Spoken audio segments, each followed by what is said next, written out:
Indiana Fever fans, the wait is finally over. The moment everyone's been talking about is officially here. Training camp for the 2025 season kicks off in less than 24 hours. And the energy in Indy is about to reach a whole new level. After months away from the court, Kayla Clark, Aaliyah Boston, and the rest of the squad are back, ready to shape what could be a historic year for the Fever. The Fever just dropped their official training camp roster, and it's stacked with talent and fresh faces.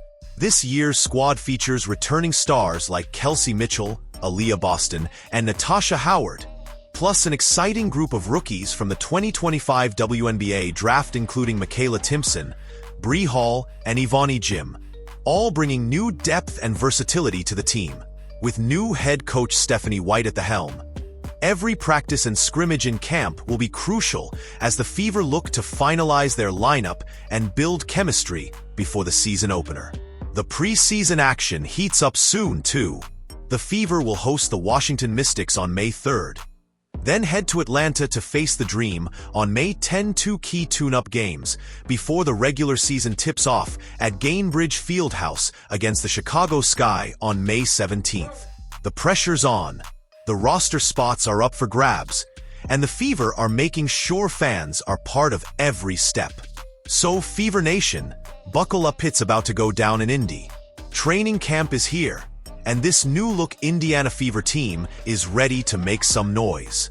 Indiana Fever fans, it's official, the 2025 training camp roster just dropped minutes ago, and the squad is locked in and ready to go. The announcement, posted on the Fever's X account, features Aaliyah Boston, Kelsey Mitchell, and Kayla Clark front and center, signaling just how much star power this year's team is bringing to camp. Here's the full list of players by position and alma mater, so you can get to know the new-look Fever as they hit the court. Julian Allen, forward. Dawana Bonner, guard. Aaliyah Boston, forward. Jaylen Brown, guard. Kayla Clark, guard. Sydney Colson, guard. Sophie Cunningham, guard. Dambrosio, center. Ivonne, forward. Bree, guard. Natasha, forward. Lexie, forward. Kelsey Mitchell, guard. Mikayla, center. Brianna Turner, center. This roster is a blend of experienced veterans and exciting rookies, including 2025 draft picks Mikayla, Bree and Ivonne, all of whom are expected to bring new energy and depth to the team. Notably, Dambrosio is listed, and while she was reportedly the last player to arrive, all signs point to her being present for the start of camp. Training camp officially tips off tomorrow at Gainbridge Fieldhouse, marking the beginning of a new era for the Fever. After an offseason packed with big moves and new faces, it's finally time to get back to basketball and see how this revamped roster comes together on the court. The anticipation is real, Fever Nation. The time is now. Special guests of Gainbridge Fieldhouse and Tom Wood Lexus got an exclusive meet and greet and Q+A with Aaliyah Boston, Lexie, Sydney Colson, and Sophie Cunningham yesterday. Yo, so real quick, I know I missed yesterday. I just want to let y'all know, I have been keeping up with this whole Shadur Sanders situation. I don't want to flood y'all timelines. It's starting to feel like spam at this point. And honestly, I don't want to be that dude, bro. I'm not trying to get caught up in that. Plus, with the season right around the corner, we all know how it's gonna be. Ain't nobody dropping 10 videos a day once the season starts. Nobody's doing that, man. So for me personally, I just want to keep giving you guys solid content.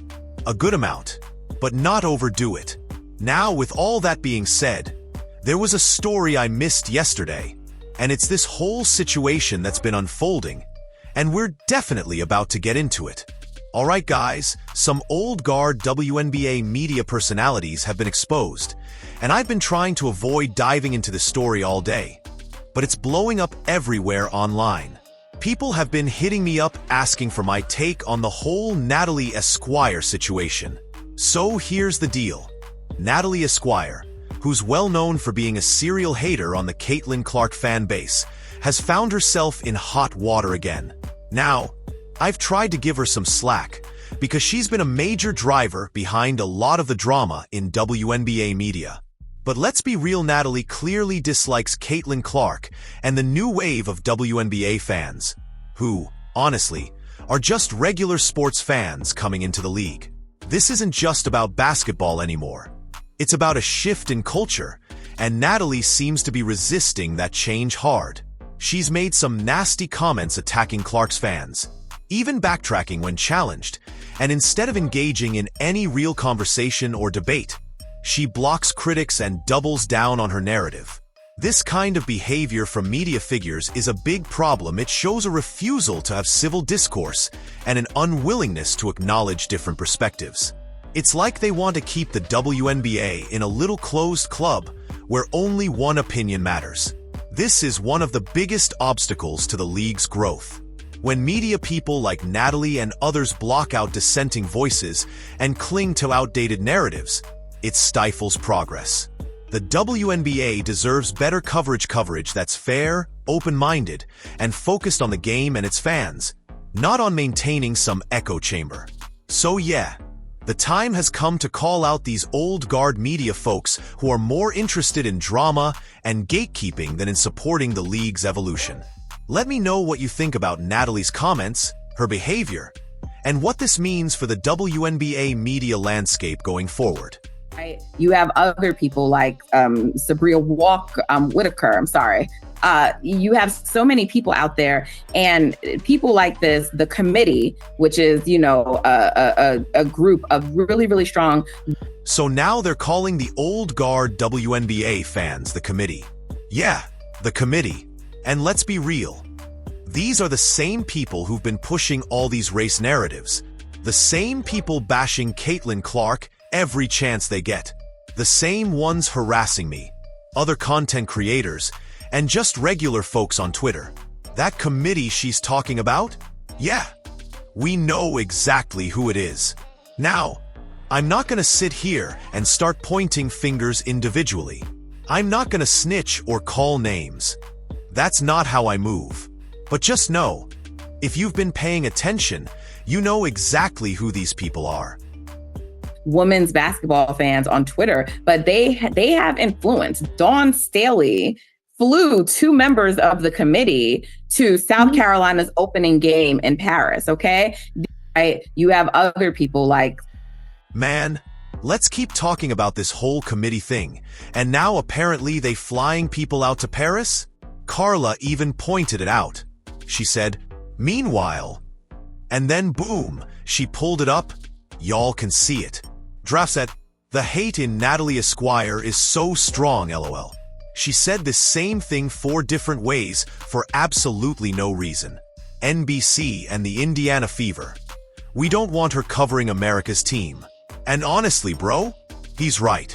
100% right. Somebody else pointed it out too.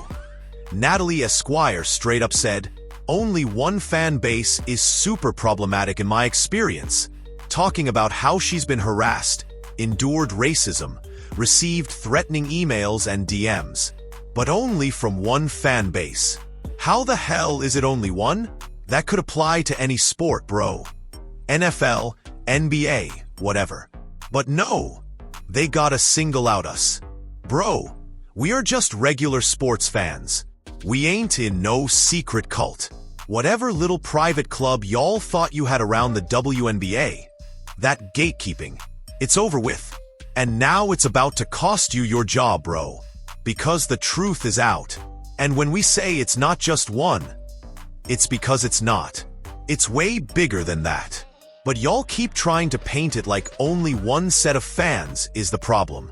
Bro, the only person's experience that's been looking real funny in the light is yours. That's it.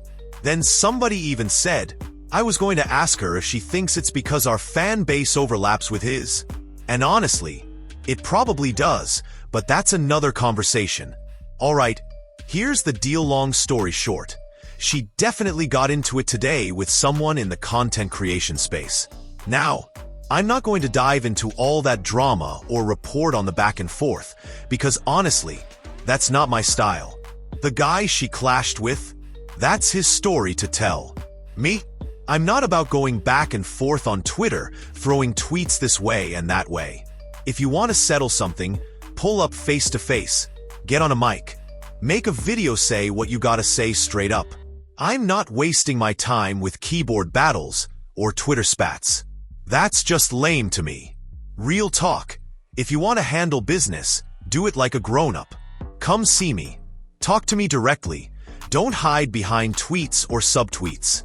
And honestly, when it comes to these old guard WNBA fans or media folks who love to stir the pot on Twitter, that's not my cup of tea. I'm here to keep it real, keep it respectful, and focus on the game and the culture. So yeah, no Twitter wars for me. I am about that face-to-face, real conversation energy.